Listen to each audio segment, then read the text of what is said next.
The focus of this panel is around sound packs, the evolution, their relevance, and more importantly, the future. So I'll let each of them introduce themselves, starting with this lady, Gladys. Hi, my name is Gladys Pizarro. I was co-founder of Strictly Rhythm, and I just started a new label called Launch Entertainment. Wonderful. Hey, my name's Robert. I go by Robert Koch, and I'm a producer and composer. Hi, my name is Ampi. I go by Catnap. I am a music producer. Wonderful, thank you. So I want to just kick right in. Sample packs or sample libraries have been around for a while. Can you each tell us what your connection is to actually using them and working with them? Maybe starting with you, Ampi. Sure. I use a lot of samples, actually, a lot of sample packs. At the beginning, maybe when I didn't know really how to create my own sounds or my own drums, when I was just starting with music production, I used to use a lot of sample packs. And I use them too nowadays, sometimes when I need like some outer inspiration or some like starter to like get a track going. If I don't know what to do by myself, I just like hear some sounds that I like and start with that. So yeah, I use them quite a lot. Very staple part of your music production. Robert, you have a slightly different take, I do, right? yeah. Maybe because I'm a little older. I did not use sample packs forever, and I'm still kind of reluctant. But I recently got into seeing the use for me, how I can use them in a way that makes sense in my production. The main reason why I was on the fence about it was because I'm really particular about having like my own signature sound, and obviously like using a pack will just make you use more generic sounds. And I was always afraid that was going to bleed into my production. I'm going to water them down. But then when I started looking into the packs, I realized that I could just like extract the tiniest fragments from like a loop and still make that my own. Sure thing. So I'm less on the fence about it now. And I have also recently created a pack, which I was also very reluctant to do for the longest, because I've been approached by a few companies about doing packs, and I was always like, no, I don't use packs, I don't want to do packs. So yeah, that has changed recently. We can talk about that later. Do you think the reluctance came from, you're a generation of producers who grew up with hip-hop and sampling being very much an instrumental part of one sound, and the fact that it was about your sampling in your library that you're creating? Do you think it was very much from that kind of tradition? Sort of, yeah. I was always very particular about having my own, as I said earlier, sound signature, and like certain sounds that I would create myself, or even that are sampled. So back in the day, I used to sample vinyl. I would go to a John Coltrane record and find that. But you're taking that right symbol. Yeah, sure. No, but then make that my own somehow. Run it through, I don't know, a guitar pedal or whatever. But nowadays, I don't even need to go to the vinyl. Like there's like a jazz drummer that has been sampled, meticulously, and I just can still extract that one sound that I look for. So that whole logic made sense to me, that it's kind of similar to dig in the crates, only if you use it creatively though. Because if you just take the 8 bars as they are, then that's the same like going back in the day and using that same break that everybody used. So that's just, I'm not even judging that. Everybody can do. I know people are striving, making nothing but 8 bars from the pack, and are even like in the charts with that. So Godspeed to them. It's just not my mission in life. Gladys, yours is slightly different take too, right? Yeah, I love it. I think that the sound pack is awesome for anyone that's new and upcoming producers.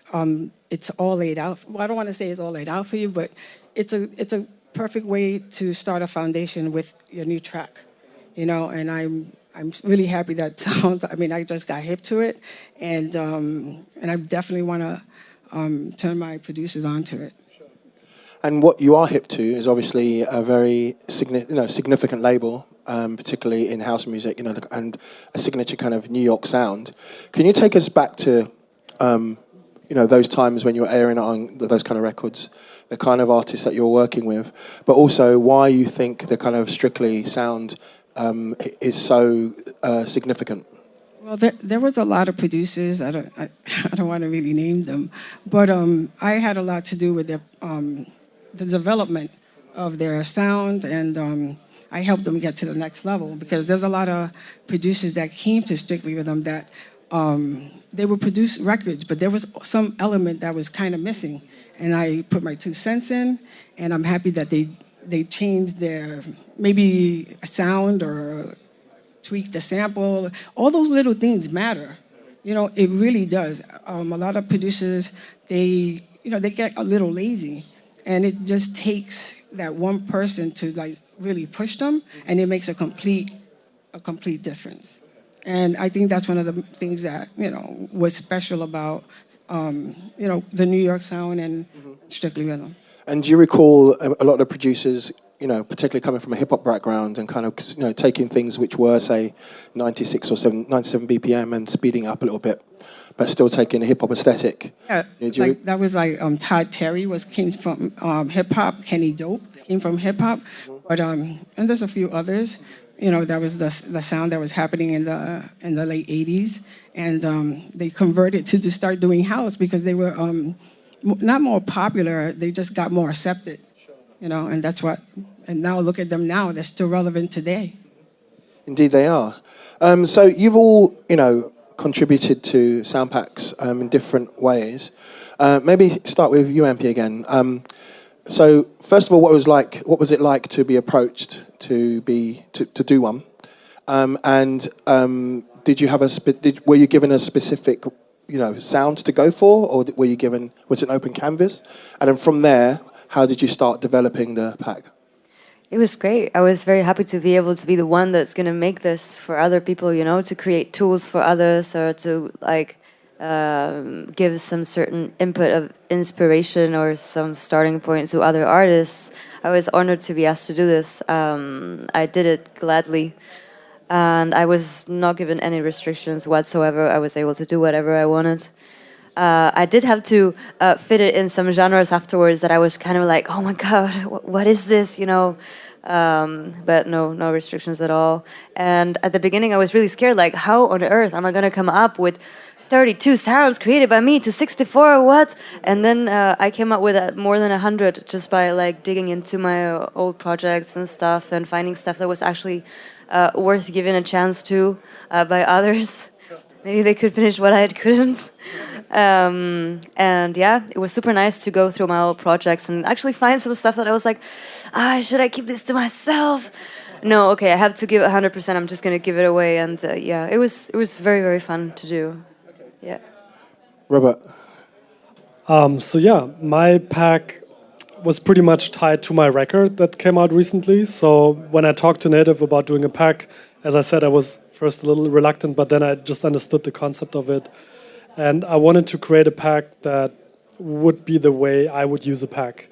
So it gives you both So the person who's reluctant to use this pack, that's what exactly. you pack. Yeah, sure. Maybe totally. Who haven't touched packs yet, they can start with my pack because it's from the reluctant guy as well.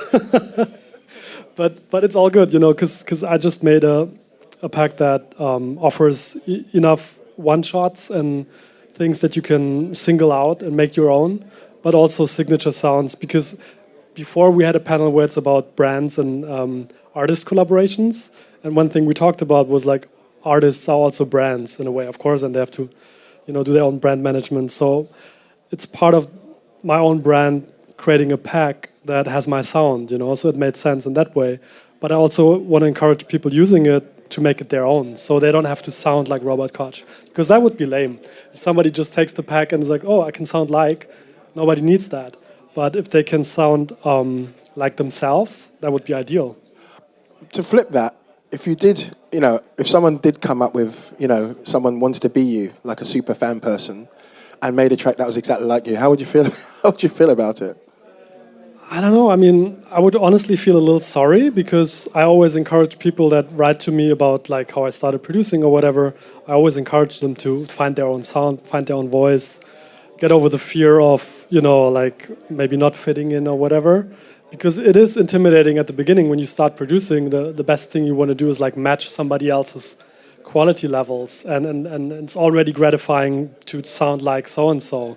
And I get that, but then you have to almost transcend that to become an artist and not just somebody that matches what other people are doing. So to answer your question, I would not probably give a thumbs up. I'd be like, go back and make it your own. Sure. Make your own thing. I'm sure there's something in you that's interesting. So Gladys, you've come from the A&R side of things to which is curating artists or music in one shade, to a slightly different take on it, right? Yeah, well, since house is back in a big way, I did something like back to basics. That's what I call it, back to basics, which is at that particular time, house was pretty much done with like eight tracks. Very simple. We kept it simple, and you had some beats, and you could even add a singer or a hook, and that was it. It was very simple back then. And I just did a sound pack. I called it Back to Basics, and it's back to basics. Very simple, and it's simple, and that's how house started back in the day. So when you say back to basics, it's like signature New York house kick, signature kind of elements, right? Yes. What would these be? Very simple.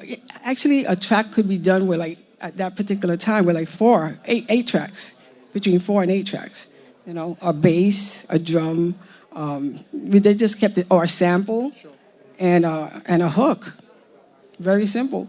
So in a way, it's just a reminder that good music doesn't have to be like 100 tracks with side compression. It doesn't have to everything, be complicated. It doesn't kick, have snare, hi-hat, riff, bass line, done. Yeah, it doesn't have to be complicated. And Sure. if you really want to get fancy, you add a filter, and you filter it in, and you filter it out. Have a breakdown, a formula.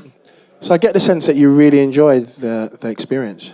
I do. I'm still doing it. It's been I don't want to say how many years, but yeah, I've been, I've developed a lot of producers, and I'm doing it again, So what was the most challenging part of putting it together? For me, it's not challenging. Putting the sound pack together. No, I had a ball with it. I had a great, I was like, oh my God. I got so excited that now I want to start producing. I was like, oh my God, yeah. It's really a lot of fun. Yeah. And did you work, in terms of putting the sound pack together, what was the commissioning process like? Did you reach out to some of the older artists? They came to me. Okay, cool. Yeah, they were like, because Strictly Rhythm just did a sound pack of all of the catalog. They were like, oh, and by the way, we know that you have a label. Would you like to do one? I was like, yeah, sure. So it's awesome. So maybe ask you each individually, or just whoever wants to reach it. It's interesting how the evolution of sound packs or sound libraries. Myself and Robert remember a day when it was like it was all about just ownership, and your sample library is almost an extension of your character. Even if you are going to sample Nautilus or Funky Drum or whatever, you put the needle down yourself and you edited it yourself. So there's a personality to it. But, gone 15, 20, 30, whatever years it is, it's like great sounds are great sounds. And the fact that, what's more important is what you do with those sounds, whether they're from a preset sample pack or whatever. So how do you, first of all, personalize your sample pack? And B, how do you then, from that personalization, how do you then make it unique, given that there's so many sample packs out there, so many ways of doing things? Should I start again? Overdrive, a lot. How's it called in New Ableton for the drums? Drum bass. Oh my God, I use that for everything, all the time. That to everything. I tend to cut the pieces that I like best of each sample, or just destroy it until I like it, basically, or just add it as a detail. In all different ways. Or I could use it as a main thing, but then it shouldn't be exactly the same. As you say, it's like I would not just leave a sample as it is, because it's just too much, unless it's just a detail. I want to also make it my own. I think that's important too. Yeah. So, destruction? So because my pack is kind of derived from the record, there's a lot of, when you make your own record, you put a lot of love and time into it. So because these sounds are taken from the record, there's a lot of work in those. So Also because you said earlier, like ownership, and you mentioned like maybe not giving that one away. I had these moments where it's like, oh, these are gems, you know, I used them on the record. I'm going to put them on the pack, and the answer is yes. Because, I mean, if I already do a pack, I'm not going to give it like the B selection or whatever and like keep the gems. It's got to be a really usable pack that I would use. So that was the mentality under which I made it. Cool. And I guess yours is the same kind of mentality, right? I don't really have to say anything. They all say, you know. But you have to make it your own, you know. I'm sure that some people are not. They're just going to add, you know, they're going to add their specific sound. But you have to make it your own. That's it. That's the bottom line. But here's the thing, you know, we've all heard of lots of examples of where a particular sample pack or, you know, a melody or a riff from a sample pack has made a very successful record. I mean, how would you guys feel about that if you heard, you know, one of your riffs on a really big record? How would you feel about that? Damn. Should have kept it. I didn't think about it. Should have listened to Robert. Why? I don't know. I think it would be super cool. It would be super nice. It would make me happy, man. Yeah, I would be glad that someone was able to carry it to that point. Yeah, it would make me very. So you wouldn't be like, you know, I want to co-write or anything like that. I did that. I own the rights for this. No, it's fine. Well, technically, I would like to meet them. Actually, I would like at least to meet them, shake their hand, like. Yeah, that's one good thing I just wanted to mention, that it's royalty free. Which is awesome, because you know back in the day when you sample a record, you know, and you get caught, you know, the lawyers slap risks are the to be risk had. is horrible. Yeah. So one thing that I like now, oh my God, you have all those sounds and they're free, you know, they're license free. So I'm with Kat with that. I'd be happy because if it's done creatively, I think I would really cringe if it's like a horrible EDM track. But then again, I cannot imagine my sounds to live in that. You'll be surprised. Yeah, that's a challenge to you guys. I mean, no shame on EDM or whatever, but it's just personal taste. I'd be thrilled to see these sounds used in a different context. And if they're successful, yeah, it's amazing. So let's talk about the production process. And we touched on it a little bit, but what are the key components? Obviously, recording the sounds, distorting them. You know, but a lot of editing is involved, right? So even before the editing, how do you divvy up the percussion elements from the loop elements, from the rhythm, you know, synth elements? How do you think about putting that together, and how do you start to create that? You mean the sample pack or my track? When you create, in terms of the sample packs, the creation of the sample packs. Well, there's a lot of different ways. I mean, with some sounds, I just created sounds from scratch with, I don't know, a synth or something, or I just created a drum loop with different sounds that I liked, and then I edited it, like I post-produced it. I took samples that I downloaded in the past and transformed it into something else. I recorded vocals, and then I cut it's like a billion different ways, but basically like that, yes. But it's almost like a free-for-all, essentially, right? Yeah. Hmm? Yours is slightly different because obviously it's from the album. Yeah, it's from the album. And you had some curation. There was some curation involved. That's right. But also, I ran it through a lot of outboard gear for my record. So there's a lot of like Shadow Hill compressor, like outboard and Falcon. The big boy compressors. Well, yeah, which is nice. And I left some headroom because I like some of the packs I looked into. They're like already mastered, which is actually bullshit because obviously it's like instant gratification. It sounds so big. But you want to line them up, and it's already like clipping, and so these are like well compressed but headroom containing samples that really considered. Have room, you know, for creation. Cool. And just a question: did you all have to make construction kits as well as the elements? In my case, it was up to me how I group it, but I think I remember Koichi from the NI office in LA sending me some. Brief, you know, in terms of like it's got to be so and so many one shots and loops, and so there was like a minimum of requirement, you know. But other than that, I could just do whatever I felt I wanted to share. I guess, you know, these are all commissions, I guess, right? But for people who haven't had the opportunity to check out or, you know, look into sounds.com, what was the process like in terms of, you know, the commission and then the negotiation and then going away. What was that all? What did it all look like? Sorry, I didn't quite get it. What? Oh, so hey, we want you to do a sound pack. Cool, I'll do it. Basically, like Is that literally it? I got a message from my label that they reached them about making a sample pack. I don't know. I don't have a lot of details about it actually, but it was basically like that. Just like, hey, we got a message from the platform Sounds from Native Instruments. If you want to make a sample pack, and I was like, of course, yes, definitely. That was the approach, yeah. And what was the most challenging thing about putting this together? I mean, I really get the sense that it was fun putting it together. It wasn't challenging at all for me. You know, I was having a great time with it because, again, it was back to basics. So I just kept it simple. But you could do so many things with that. You know, to me, it feels simple, but, you know, they're simple, but it's up to you to make the track, like make it, you know, cool.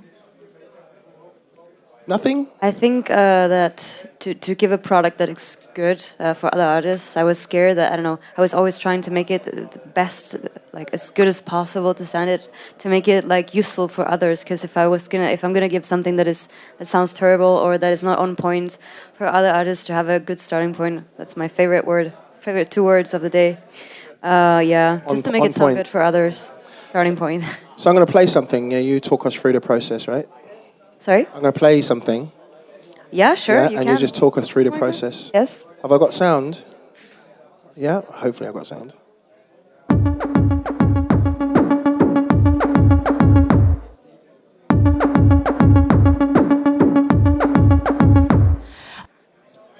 Cool. So that's called FX Beats 100 BPM.wav. To be... I have no idea how I did that. I don't remember. I have very bad memory. I guess I put a kick and I used a really nice plugin that I always use from Waves that's called something like Renaissance Acts, something like this, to make it sound really full. And I guess the other thing, it's a sample cut and retouched, or I really can't remember. I'm sorry, yeah, maybe ask him. I don't know how you did it. No, you don't? You don't remember the days? Okay. No, but it's cool. But you had fun, right? Yeah. Do you know what I mean? And then I guess so much fun, yes. Yeah. How long did you take to make these sample packs? 2 days or 3 cool. days. So it's a lot to do in 2 days, right? So hey, Yeah. who's going to remember? And there's quite a few here. So you worked hard at it, you know. So it's cool. It was great. Yeah. Great times. But that's also part of it, right? Because it can be quick. It's not like making a record. You know, you can almost have fun going through your archive and, you know, having great memories, but then applying these memories into these short, sharp, and sweet samples, right? Yeah, so it is fun. It's a lot of fun, actually. I mean, I really enjoyed going through my old sessions, and not old sessions, it's the new record, so they're not that old. But, you know, you work on a record for a while, so at some point they feel old.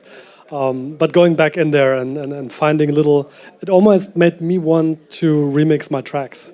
You know what I mean? Because when you extract certain elements, you're like, oh, I could just like do something completely different when you take them out of context. And that's awesome. When I get these, like the itchy fingers that I want to do something with it, I'm like, okay, maybe somebody gets inspired here as well, you know. Cool, and see if these guys have got any questions that you'd like to ask or a response to the whole you're itching, right? Go for it. Regarding to copyrights, like a lot of websites are providing these samples, and as a producer myself, I like to. Oh, thanks. As a producer myself, I like to deform them and change them so to make them your own.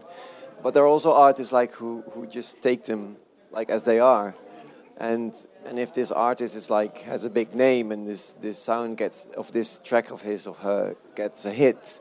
In regarding to copyrights, how does it change? Because then it's her or his track, and then if the sample is still on that website or whatever, it's like yeah.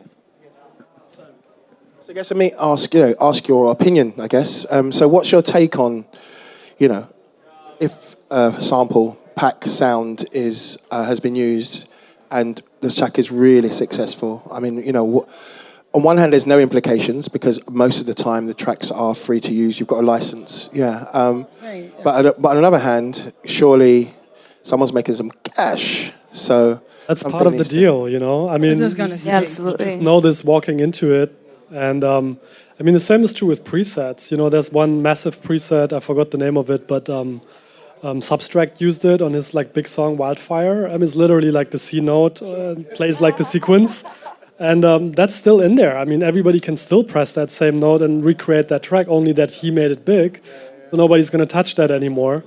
So No, the how same does is it work that way? Like, if it's yours now, if you register it as yours, what happens? no, it's not yours, but like he claimed it. You know, it's like his biggest song, so everybody knows it, and nobody's mean, gonna use the same sound. Like, but what happens what happens when you make this song that is a super hit and you register it as yours when you use that sample and then someone else uses it? Yeah, well, if you produced the record and you signed the contract and gave it to sounds.com, it's a free license now. What you do with it, you know, God bless you. If you get a hit, it's your hit. You know, because he didn't do it. You understand? He had a chance to take it to the next level, and apparently he didn't. And not only that, don't forget, he signed it over. So it's up to, you know, whoever, you understand? Like, he signed it over. So that's why when you do a track, the new and upcoming producer, he could do whatever he wants with that sample, which is awesome. No, but I mean, after that, if Yeah. another producer comes and uses the same sample, So this is Yeah, where it you gets can. interesting. I mean, still forever. You signed it out. That's it. So I think It's the best thing. Yeah. No, I think It's the best. It's the best. It's the best no, thing this since is sliced good. bread. So Yeah, hell yeah. it gets really interesting. So okay, if you really want to break it down, right? So I can't remember where the patch is. It's in Massive. So I guess, you know, subtract middle C or whatever the patch is, hit record.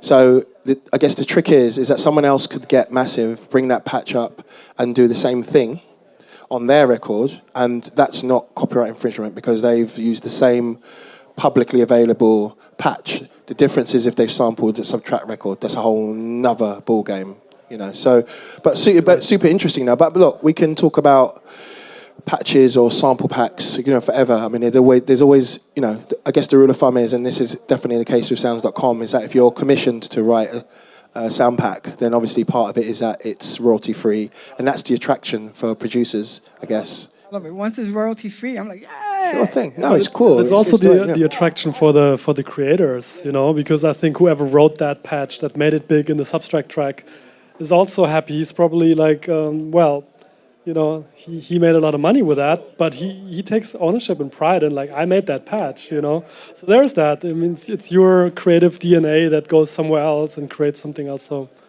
I think there's fun for both parties. Question here. Just to piggyback on that, 'cause I just want to make sure I understand. So if I'm a producer and I use a sample from a sample pack, but some other big DJ had, like, this new sample pack comes out, we both use samples at the same time, the big DJ gets this track out right before me, it blows up, but I then release a track using that same sample. Am I in any legal trouble? Nope. Okay, I just want to clarify. The difference is if you sample his record, then you slap wrist. Same one, yeah.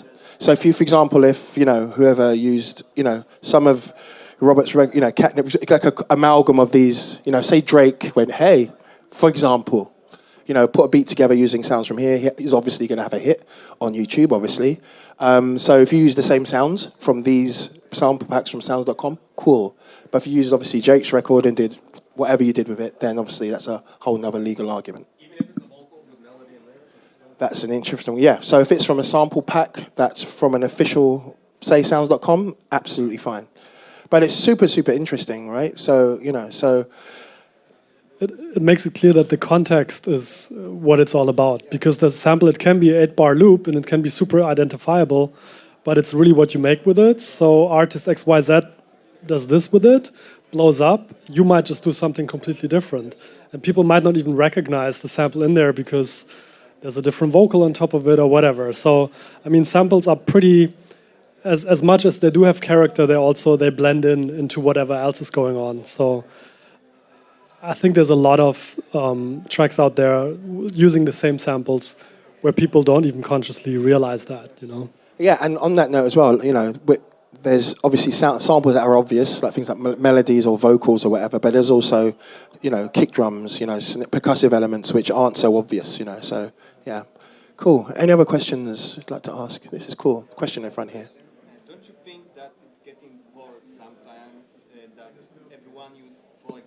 same snare in the songs, in the big hits, because everyone can buy it. Super interesting. Sometimes I am listening to new, for example, trap songs, and it's all the time same snare, and for me it's a bit boring. What's your view on this? I agree with you. It's boring. It's so boring. But no, you go. I've got. Sorry, Yeah, I don't want to super take too much interesting. airtime Yeah. here, No, but that's right. Go for that's it. exactly the reason why I was reluctant to packs in general, because there's a lot of them feed like genericness in music, because everybody uses the same sound, the same palette, and that just makes music less interesting overall. So if you have a very uninteresting pack and you're an uninspired producer, just lazy using it as it is, you just add more noise to the already very generic, seemingly samey kind of game, So a call to producers using packs would be like, use it creatively. If you use Trap Volume 9, that sounds like Trap Volume 8 or whatever. Just like make something else with it. Don't make the same thing that everybody else is doing. Yeah, it's up to you. It's up to the producer to, to make it more interesting. But I agree with what you're saying. But it's up to the producer to take it to another level. I'm not cutting you. I'm sorry if you think I'm cutting you. No, but I want to throw a little wild card into this thing. So the irony of this conversation is that by a lot of genres are defined by the sounds or the elements that are made.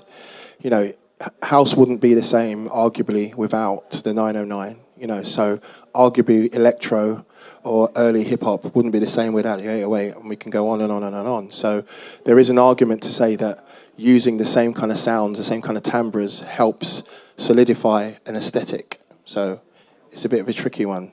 What do you think? What do you think? I'm not sure about that.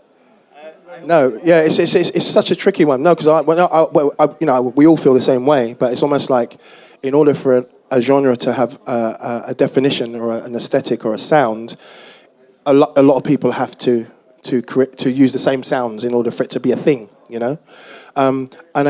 what's interesting though is the difference between a producer who will use, and this is just a question, what's your thoughts on, say, a producer who will use, using trap as an example, will just use the same kick and snare because the point is just to make a trap record, because that's the easiest thing to do, as opposed to somebody who would, say, use the trap sounds and then use it to create something different than trap. Do you know what I mean?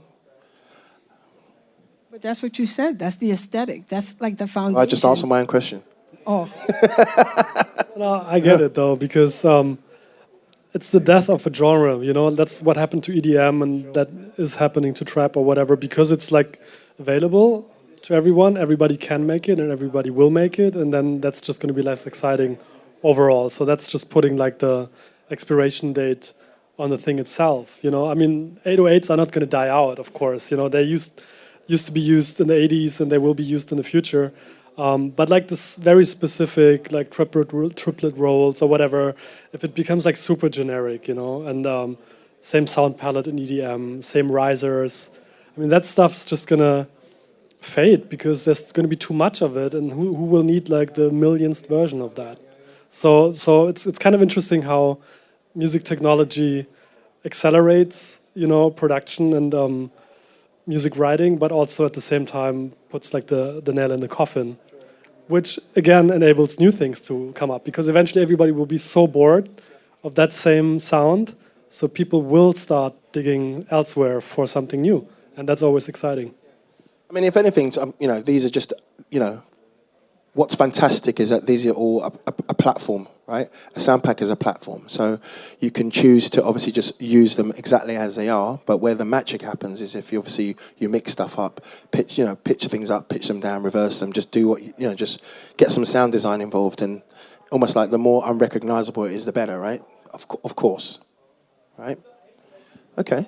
I don't know if there's, in general, in music, I don't think there's a better or worse. It's very personal, and it's very, art also in general.